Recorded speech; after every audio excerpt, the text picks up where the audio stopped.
네, 안녕하십니까, 정수연입니다. 이번 영상은 그리스 미술에 대해서 설명드리겠습니다.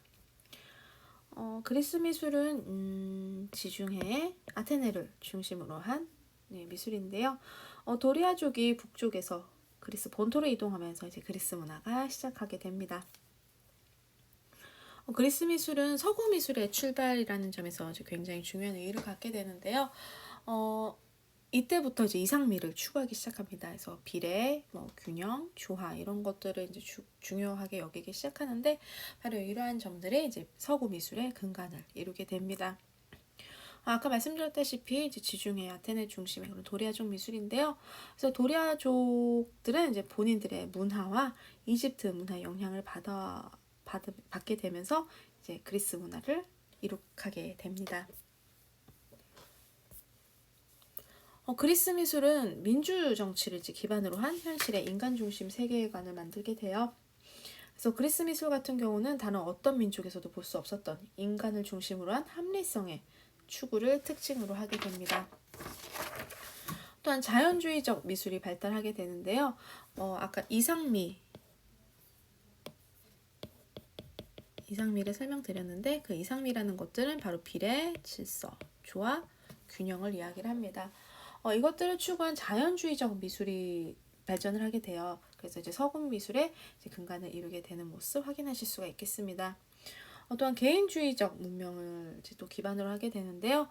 이전에 보셨던 이집트나 메소포타미아의 그런 공공적이면서 신적인 그런 문명에 비해서 도시국가의 생활 참여에 따른 개인주의적인 그런 업적 중심의 문명을 중요시하게 됩니다. 또한 회화보다는 이제 건축이나 조각을 중심으로 발전을 하게 되고요. 특히 회화에서는 이제 기하학적 문양의 채색 도자기로 전개되는 것을 확인하실 수가 있습니다. 그리스의 미술 시기는 이렇게 세 시기로 구분이 되는데 어떤 학자에 따라서는 네 시기로 구분이 되기도 해요. 그래서 우리는 세 시기로 배우도록 하겠습니다. 그래서 아르카이기, 클래식기, 헬레니즘기 이렇게 나뉘는데 쉽게 초기, 중기, 후기 이렇게 나뉘어진다고 생각을 하시면 되겠습니다. 그리스의 회화 같은 경우는 이제 조각에 비해서 발전을 하진 못해요. 대신 이제 도자기의 표면 장식이나 벽화의 형태로 이렇게 제작이 됩니다. 특히 이집트 문화의 영향을 받았다고 앞서 말씀을 드렸는데, 그래서 회화에 있어서는 이집트의 회화 법칙을 이제 똑같이 적용을 해서 좀 경직되어 보이긴 하지만, 아까 말씀드렸다시피 인간 중심의 그런 세계관이 발전이 된다고 말씀을 드렸습니다. 그래서 그런 인간적인, 그래서 좀 더 생동감과 활기가 들어간, 그래서 이집트와의 그런 차별성이 이렇게 느껴지게 되고요. 주제는 주로 그리스 신화에 대해서 그림을 그리게 되었습니다. 대신 그래도 신의 모습이지만 인간의 모습을 빌린 그러한 형태로 제작이 되고요. 또한 그 당시의 생활과 내면의 모습 역시도 표현의 주제로 이렇게 활용이 되었습니다. 네, 보시는 작품 그리스 초기의 회화입니다. 보시면 기하학적인 그런 모습 확인하실 수가 있는데요. 그래서 딱딱하고 원시적인 그런 형태의 도기화가 제작이 되었음을 보실 수가 있습니다. 이 당시에는 사회적 신분이 좀 낮은 집단인 장인들이 주로 도기화를 이렇게 제작을 해왔고요. 동방화 양식이라는 게 지금 이렇게 기재가 되어 있는데 동방화 양식은 그 기하학적인 경직성에서 벗어나서 인물 표현이 훨씬 더 자연스러워지고 그리고 표면의 무늬들도 좀 곡선을 많이 사용하게 되는 그런 모습 확인하실 수 있는 게 바로 동방화 양식입니다. 보시는 작품은 장례용 항아리예요. 그래서 이 부분 보시면 죽은 사람을 애도하는 광경이 이렇게 그려진 것을 또 확인하실 수가 있겠습니다. 초기를 지나 아르카이기 회화입니다. 아르카이기는 이제 고졸 양식이라고도 얘기하는데 저희는 그냥 아르카이기로 말씀을 드리겠습니다. 이 당시에는 이제 굉장히 동적인 그러한 모습 볼 수가 있고요. 서술적인 이야기가 담겨 있는 그러한 그림으로 이렇게 그려지게 됩니다. 그래서 신화와 그런 지금의 모습을 이렇게 많이 묘사를 하게 되는데요. 아르카이기에는 흑회식의 도기가 많이 발전을 합니다. 지금 보시는 작품 같은 경우는 켄타로스가 뒤에서 공격하는 헤라클레스와 마주하는 그 모습이고요. 이 상황을 이제 한 여성과 남성이 바라보는, 노인이 바라보는 그러한 이야기가 담겨 있다는 것을 보실 수가 있습니다. 작품 보시면은 이집트 회화와 좀 비슷한 그러한 모습이 보이긴 합니다만, 이집트에 비해서 훨씬 더 동적이고 활기찬 그런 모습이 보이고요. 또한 그림 자체에서도 서술적인 이러한 기능을 하고 있다는 것을 보실 수가 있습니다. 또 헤라클레스가 등장한 것을 봐서 소재는 그리스 신화에서 갖고 온 것도 이렇게 확인하실 수가 있겠습니다. 네, 클래식기의 회화입니다. 이 당시는 이제 그리스 미술의 전성기라고 보시면 돼요. 이거는 회화뿐만이 아니라 이제 조각이나 건축에도 공통적인 그런 상황이고요. 우리 바로 이전 그 아르카이키 때는 그림에서 좀 좌우 대칭이라든지 이러한 것들을 확인하실 수가 있었는데, 클래식기에 와서는 이제 비대칭의 인체 묘사가 시작이 됩니다. 그래서 굉장히 현실감 있는 형태가 이렇게 나타나게 되고요.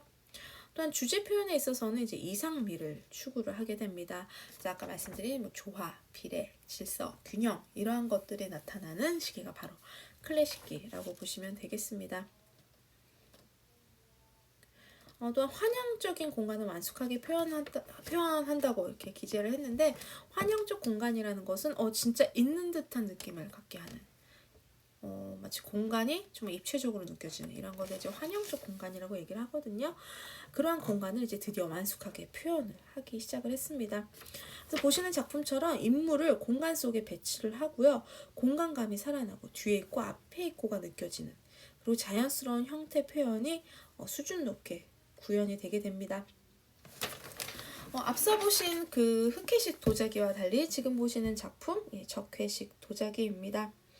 흑회식 도자기가 도기에 직접 그려 넣어서 이제 파서 새겨 넣는 것과 달리 적회식, 그림이 북적, 그래서 이제 적회식이라고 이야기를 하는데, 이 적회식 도기는 밖에서 그림을 그리게 돼서 훨씬 더 묘사가 손쉬워집니다.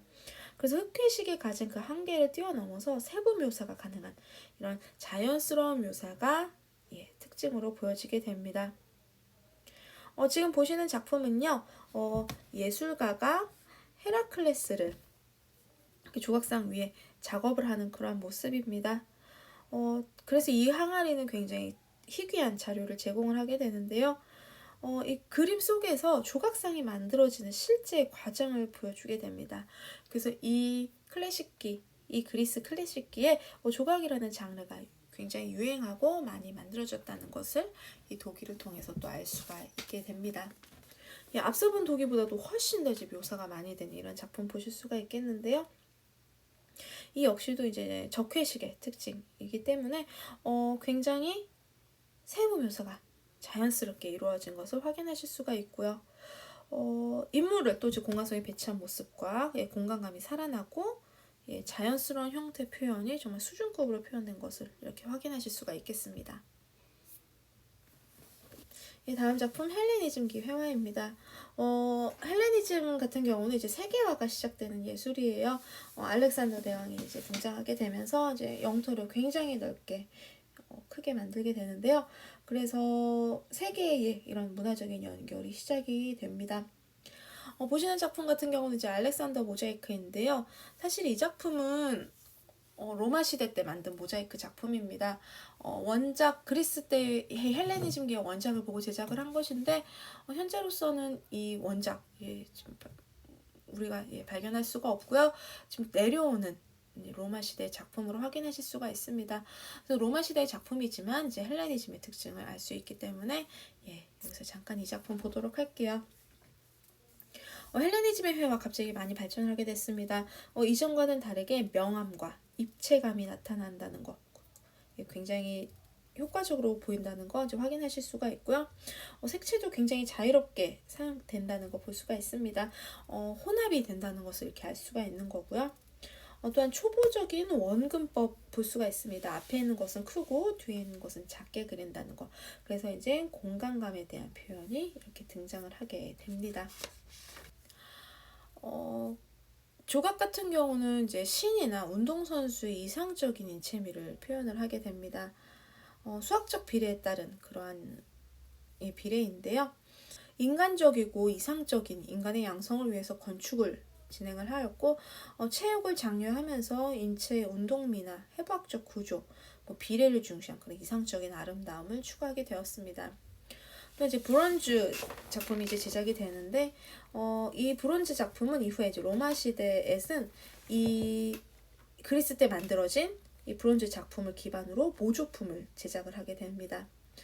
또한 이집트나 메소포타미아의 영향을 받아서 대형 인물 조각 기법이 만들어지게 되고요. 또 가장 중요한 안정감 있는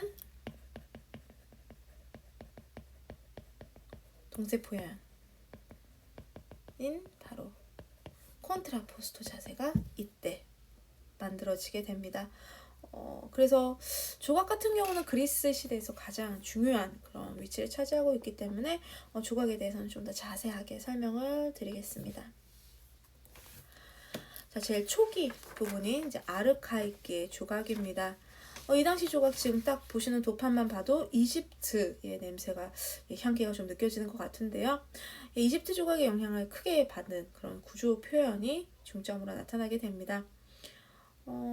그래도 이집트보다는 조금 더 자연스러운 인간의 모습을 갖고 있고요. 인체의 구조의 표현에 이제 중점을 보이는 그러한 모습 볼 수가 있습니다. 하지만 이집트 조각의 큰 영향으로서 이제 정면성과 엄격하고 경직된 자세 그대로 이어지게 됩니다. 자, 보시는 작품 이제 코우로스라고 이렇게 써 있습니다.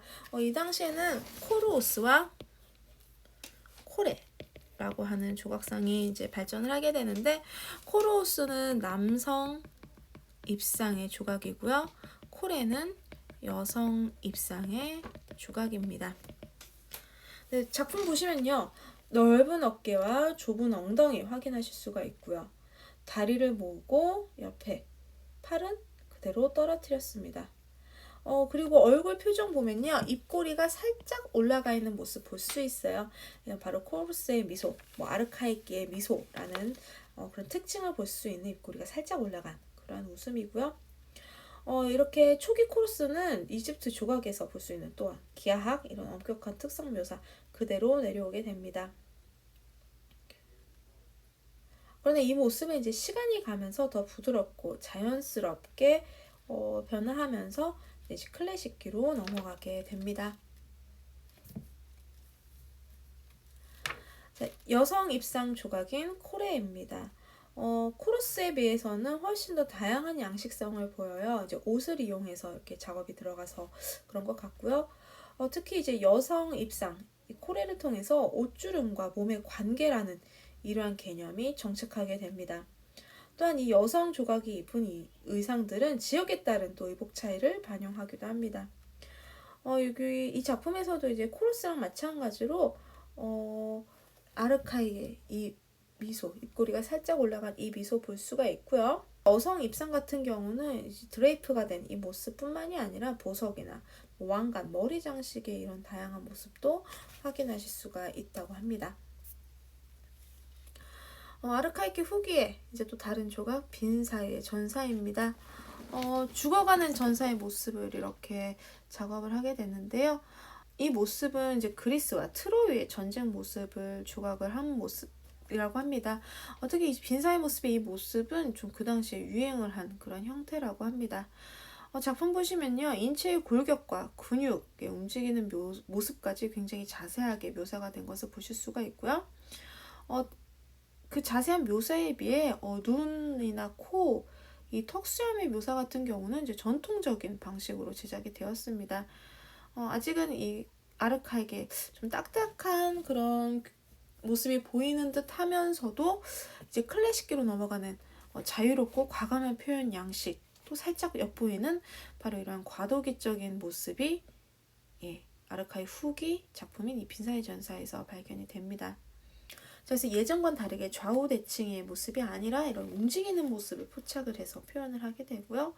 이제 부동성과 영원성에서 이제 벗어나 이제 순간을 포착한 그 한 지점에서 공간과 어울려지는 이런 자연스러운 형태를 추구하기 시작하는 모습을 발견하실 수가 있습니다. 그래서 클래식기 조각에 들어오면서 그 유명한 이제 자연미와 이상미가 조화롭게 발전되는 모습 볼 수가 있습니다. 제일 첫 부분에 우리가 콘트라포스토라는 게 굉장히 중요하다고 말씀을 드렸는데요. 인체 조각에서 인체를 표현하는 그 방식입니다. 이전에는 이렇게 딱딱하고 경직된 이런 차렷 자세로만 인간을 표현했다면 드디어 인간의 몸이 자유롭게 움직이는 공간 속에서 그러한 형태를 취할 수 있는 포즈가 개발이 됩니다. 바로 콘트라포스토 자세입니다. 보시면은 무게를 한쪽 발에 무게 중심을 두고요. 다른 쪽 발은 자연스럽게 구부러진 모습 볼 수가 있습니다. 그래서 몸 전체가 부드러운 곡선의 모습, S자 형태를 취하고 있다는 거 볼 수가 있는데 바로 이렇게 조금씩 부위들이 이제 틀어지면서 편안하게 힘을 빼는 이 자세가 바로 콘트라포스토 자세입니다. 그래서 이 자세 덕분에 인물의 이런 동적인 표현이 훨씬 더 수월하게 만들어지게 되었습니다. 클래식계 같은 경우는 이제 유명한 조각가들이 한 3분, 4분 정도 계세요. 그중에 이제 또 가장 유명한 분 중에 한 분이신 이제 피디아스 선생님의 작품을 말씀드리겠습니다. 이 선생님 같은 경우는 정말 가장 유명한 아테네 조각가로 손꼽히십니다. 거의 클래식기 미술을 대표하는 그런 거장이신데요. 이분 같은 경우는 파르테논 신전 조각을 또 이제 주도를 하십니다. 그래서 아테네 정치 지도자들의 지원 아래 모든 아테네 예술 활동에 감독을 맡게 되시는데 특히 파르테논 신전 조각을 지휘해서 이제 제작을 하게 되십니다. 파르테논 신전의 이제 동쪽에 있는 작품입니다. 이 형태가 바로 이제 디오니소스인데요. 지금 보시는 이 작품들은 사실 파르테논 신전의 바로 이 삼각형, 지붕에 있는 삼각형 구조인 박공, 영어로 페디먼트라고 하는 이 부분에 조각된 부분들입니다. 페디먼트의 이제 동쪽에 조각된 작품들이고요. 이 작품들은 거의 피디아스 양식, 정말 클래식 조각의 이런 대표적인 모습을 이제 볼 수가 있다고 합니다. 이제 또 반대편이 이제 서쪽에 있는 이런 조각들을 보면요. 조각들을 보시면요. 아테네 여신에 대한 제사 행렬을 표현했다고 합니다. 특히 그리스의 부조의 그런 대표적인 수법이 보인다고 하는데 부조와 환조에 대해서도 설명드려야 될 것 같아요. 지금 동쪽 조각들 같은 경우는 환조라고 합니다. 환조의 경우는 이제 3차원적이에요. 그래서 어느 곳에서 보더라도 모든 형태가 다 보이는 이러한 입체 공간에서의 표현이 환조고요. 부조의 경우는 평면 위에 이렇게 형태들을 새겨 넣습니다. 그래서 우리가 스케치북에서 입체적인 모습을 보는 듯한 그런 표현이 바로 부조인데요. 파르테논 신전 조각 이 서쪽 부분은 이제 부조로 제작이 됩니다. 그래서 사람의 시선과 가까운 부분은요 좀 환조로 가깝게 표현을 하고 멀리 있는 부분은 이제 원경 부분은 부조로 이렇게 표현을 하다가 마지막 부분에는 거의 평평한 배경으로 이렇게 그림을 그린다고 조각을 했다고 이렇게 말씀을 듣는데 가서 아직 확인을 해보지 못해서 잘 모르겠습니다. 자, 어쨌든 앞에 있는 부분은 환조에서 시작해서 뒷부분은 부조로 가서 점점 얇아지는 이 모습에서 이미 공간과 깊이에 대한 이해가 있었고요. 그것을 설득력 있게 설명을 하는 그런 기법이 사용되었다는 것을 또 알 수가 있습니다. 이 작품 전체적으로는 이제 굉장히 율동적인 우아미와 이런 통일성도 이렇게 확인하실 수가 있겠습니다. 또 그리스의 또 이제 유명한 조각가분 중에 한 분인 폴리크레이토스 선생님이십니다. 자, 이분 같은 경우는 카논이라고도 이제 발음을 하는데 인체의 비례에 대한 연구서예요.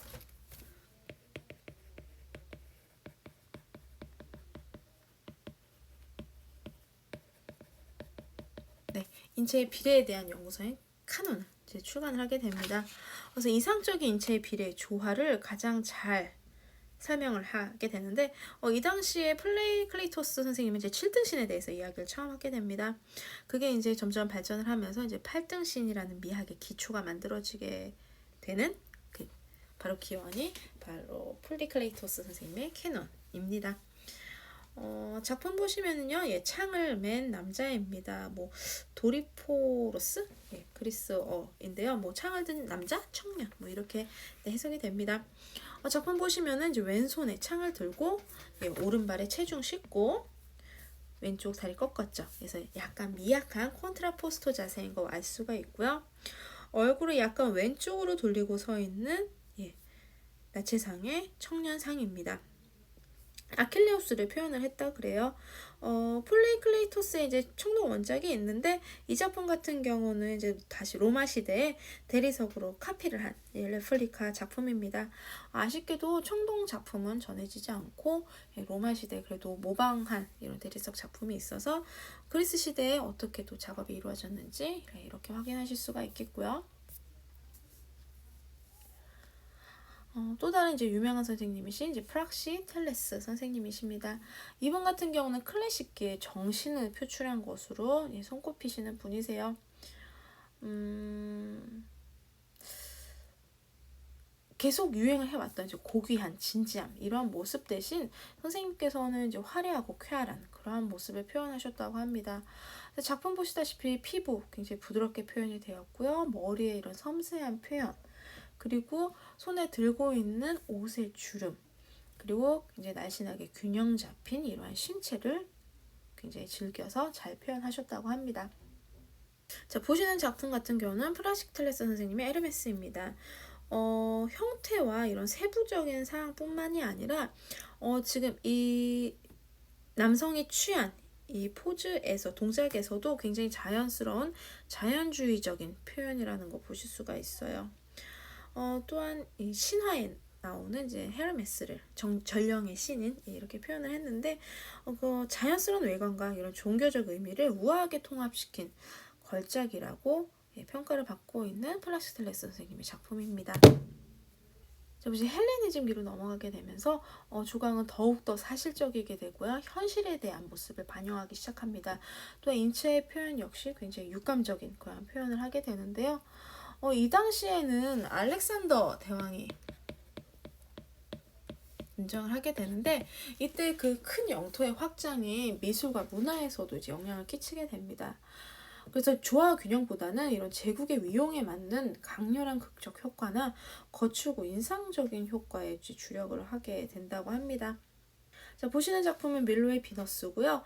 밀로 섬에서 그 아프로디테 신전 근처에서 어떤 농부가 밭을 갈고 있다가 발견을 하게 된 그런 조각상입니다. 그래서 밀로 섬에서 발견된 비너스여서 이제 밀로의 비너스라고 불리는 작품인데요.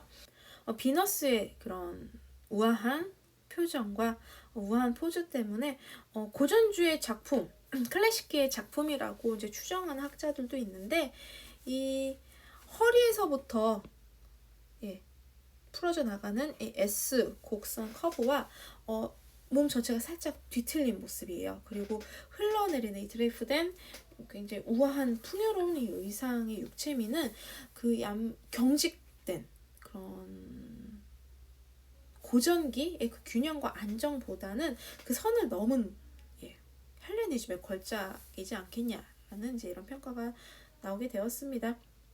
그래서 현실적인 미와 이런 사실적이고 육감적인 모습이 모두 다 담겨있기 때문에 헬레니즘을 대표하는 그런 이제 미술품으로 자리 잡게 되었고요. 또 다른 작품 니케 여신상입니다. 니케 스펠링 니케 이렇게죠. 그래서 나이키 우리가 알고 있는 그 브랜드인데요. 니케 같은 경우는 이제 승리의 여신입니다. 그리스 신화에 나오는 그래서 승리를 갖게 되는 그런 여신인데 보시는 작품 보시면요, 강렬한 그런 동적인 형태를 갖고 있다는 것을 또 보실 수가 있습니다. 그래서 육체의 극적인 그런 운동감과 또한 정신의 격동적인 그런 표현이 강조된 작품으로 볼 수가 있겠습니다. 또한 순간 멈춘, 그러니까 순간을 포착한 그런 동세가 굉장히 강렬한 표현이 된 것도 보실 수가 있겠고요. 다음 작품은 빈사의 고린입니다. 이 고린이 여기 있네요. 네, 고리고요. 이 사람들은요 갈리아족을 이야기를 합니다. 네, 갈리아족에 대한 이제 이야기를 담은 그런 작품인데요. 이 작품 같은 경우는 이제 고린, 갈리아족의 침략을 물리친 헬레니즘 왕국의 승리를 기념하기 위해서 제작을 했습니다. 그래서 이제 상대방의 전사를 표현을 한 것인데요. 조각의 주인공은 전사예요. 네, 그 전사라는 그 직업은 민족과 국가 그리고 가족을 위협하는 그런 적의 침입에 용감히 싸우는 그런 분들이신데 적을 향해 용감히 맞서 싸웠지만 결국 장렬한 최후를 맞이하는 그 모습을 이렇게 표현했습니다. 전쟁 같은 경우는 승패가 분명히 갈려요. 그래서 진자와 이긴 자가 이렇게 나뉘는데 이긴 영광은 모든 왕과 영웅들의 몫입니다. 사실 이런 수많은 전사들에게는 생사의 절박함이 당장 닥치는 그러한 전쟁인데 그러한 갈리아족의 전사 이런 죽는 순간을 이렇게 표현을 했습니다. 자신의 존엄을 지켜내는 모습이에요. 굳게 담은 입, 아래를 향한 시선, 그리고 죽음에 대한 두려움 따위는 존재하지 않는 듯한 느낌입니다. 가장 전사답고 고귀하고 그런 숭고한 죽음 직전에 전사의 가장 용감한 숭고한 죽음을 이렇게 표현을 했습니다. 보시면 적에 대한 존경과 이런 동정심이 깃들어 있는 이런 작품을 또 그리스 헬레니즘 시대에 이렇게 조각이 되었습니다. 그리스 헬레니즘 또 가장 유명한 작품이죠. 라오콘 상입니다. 라오콘과 이제 그의 아들들인데요. 이 작품 같은 경우는 진짜 커요. 그래서 여러분들 거의 칠판보다 조금 더 두꺼운 그런 정도의 사이즈라고 생각하시면 되는데 우선 이 작품을 이해하시려면은 그리스 신화의 어떤 부분을 좀 알고 계셔야 돼요. 라오콘은 트로이의 제사장이었습니다. 근데 이제 그리스가 이제 트로이를 함락을 하려고 이 트로이 이 목마를 이렇게 선물하겠다고 했는데 그들의 수법을 이제 눈치를 챈 라오콘이 이것이 목마가 들어오는 것을 반대를 해요. 그래서 라오콘 덕분에 이제 목마는 들어오지 못하게 됐고요. 라오콘은 그리스군이 정말 철수하는 줄 알고 그들의 귀향길에 이제 풍랑을 일으켜서 일으키기를 바래서 이제 포세이돈에게 이제 소를 바쳐 기원을 했는데 사실 신들은 트로이가 망하기를 바랬다고 합니다. 그래서 이제 그들의 계획이 실패를 하자 이제 그 분노로 이제 라오콘을 죽이기로 하였는데 그래서 이제 라오콘과 라오콘의 아들을 죽이기 위해 이제 바다뱀을 이제 보내게 됩니다. 그래서 지금 이 작품의 모습 같은 경우는 아빠인 라오콘의 눈 앞에서 두 아들들이 뱀에 물려 죽어가는 모습입니다. 몸이 휘감겨 있는데요.